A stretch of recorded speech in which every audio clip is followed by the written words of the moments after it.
gentlemen, welcome back to another installment to Pokefodder and my continuing coverage of Jurassic World Alive version 2.0. Before I get into my coverage of Edaphosaurus, one of the newest epic creatures in the game, I do want to let you know that I will be doing live streams over on Twitch, typically Mondays, Wednesdays, and Fridays, but this week I may just go every day because we have new raid bosses coming. And if you want to know when exactly I am going live on Twitch, you can follow me over on Twitter. Links as always is in the description below. Alright, so we have Edaphosaurus, an epic creature and like a muted Dimetrodon color-wise.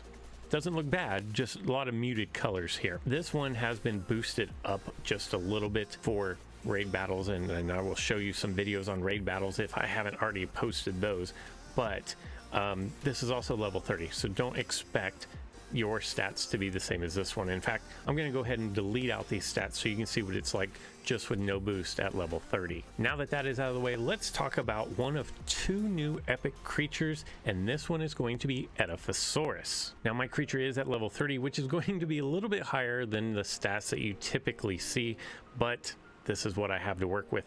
Again, if you want to know what the stats are at any given level, make sure you are checking out GamePress's guide. The link is in the description below. But at level 30, this Edaphosaurus is 5287 health, 1215 attack, and 115 speed.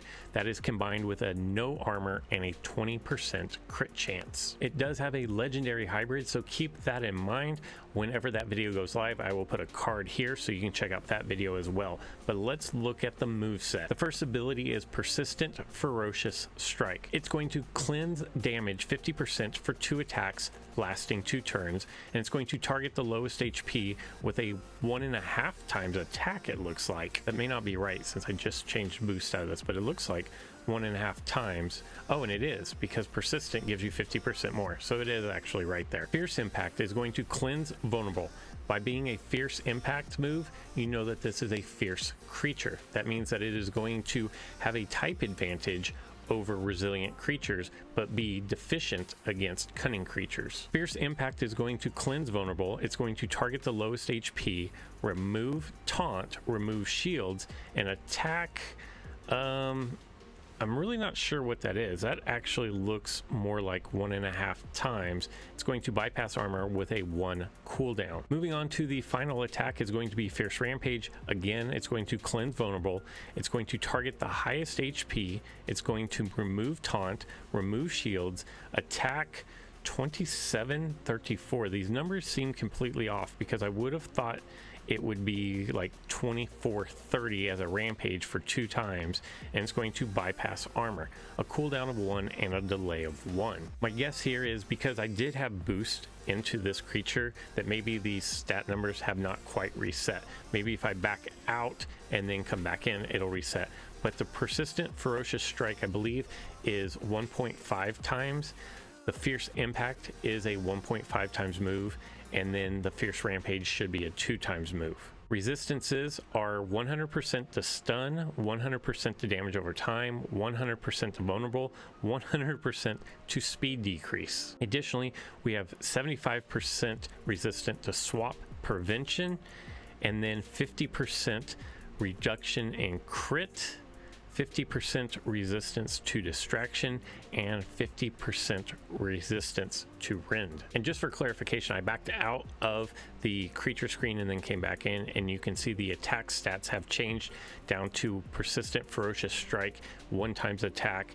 Fierce Impact is definitely a 1.5 times, and then Fierce Rampage obviously is a 2 times attack there. Just want to make sure that everybody was clear on that, and it kind of was unclear the first time I came around. What I'm going to do is I'm going to take this creature into the battle arena, but I'm going to use campaign mode. This is mission 80, and if I'm looking at this, it looks like a lot of resilient creatures. So Fierce is type advantaged over resilient. This should be pretty good matchups across the board. So let me get a team set up, and actually there is no team, I just have 1 creature. So here we go, level 26s across the board. I want to say that all those are resilient, although don't quote me on that. I'm still learning all the different types. But mono-y-mono, me versus them, and it's not really mono-y-mono, is it? It's mono versus 4. But I feel confident because I have the type advantage. So if I look over here at Carnotaurus, it doesn't really say what this is, but I only have 2 moves. I can either increase my damage or I can do a 1.5. I'm going to go for the increased damage. The self buff for 2 turns is just a little too good to pass up on here. Now, if you will notice, I only have to knock out 1 creature, so hopefully this works out in my favor. We're going to take the counterattack. Now, I anticipate them swapping, but this Fierce Rampage is just going to obliterate Carnotaurus here. So say goodbye. I'm going to remove the taunt, and kaboom. With ease. Just absolutely destroyed my opponent there.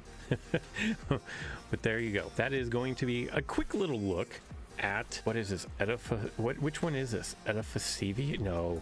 This is Edaphosaurus. Edaphosaurus. Let me know down in the comments below, do you like this creature? It looks like it has possibilities, and especially when you look at fierce creatures, I think this is going to be, for what it is, one of the better fierce creatures in its class. If you learned something in this video, make sure you do hit that thumbs up. Go ahead and subscribe and turn on alert notifications, because I have a lot more videos coming out for Jurassic World Live version 2.0, and you don't want to miss any. But for this video, this is all I've got. I hope you guys enjoyed it.